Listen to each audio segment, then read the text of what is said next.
بسم اللہ الرحمن الرحیم۔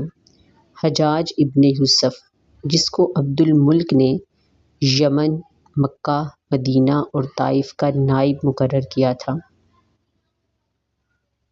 یہ ایک بہت بڑا ظالم انسان تھا۔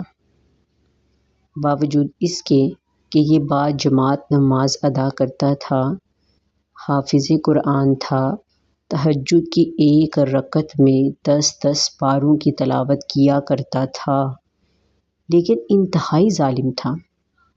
جب اس کی موت آئی تو انتہائی عبرتناک موت اس کو آئی۔ ایک دن ایک تابعی حضرت سعید بن جبیر رحمۃ اللہ علیہ، انہوں نے ممبر پر کھڑے ہو کر اس کے بارے میں یہ الفاظ کہے تھے کہ حجاج ایک ظالم شخص ہے، تو اس نے ان کے قتل کے احکامات جاری کر دیے، لہٰذا ان کو قتل کر دیا گیا۔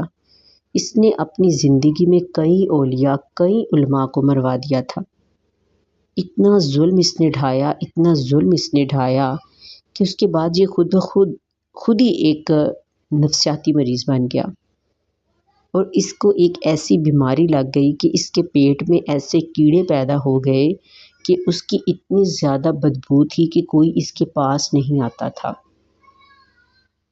جو حکیم تھے وہ اس کو کہا کرتے تھے کہ یہ تیری بیماری زمینی ہے ہی نہیں ہے، آسمانی ہے۔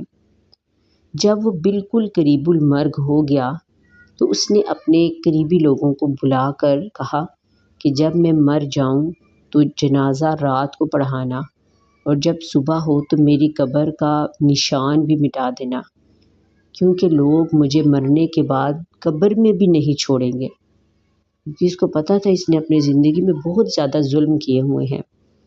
اور اگلے دن کیا ہوا، جب اس نے یہ بات اپنے قریبی لوگوں سے کہی، اگلے دن اس کا پیٹ پھٹ گیا اور اس کی موت واقع ہو گئی۔ باوجود نمازی ہونے کے، باوجود حافظ قرآن ہونے کے، ایک برائی نے سب کچھ ختم کر دیا، ایک برائی سب پر غالب آ گئی، اور وہ تھا اس کا ظلم۔ استغفر اللہ۔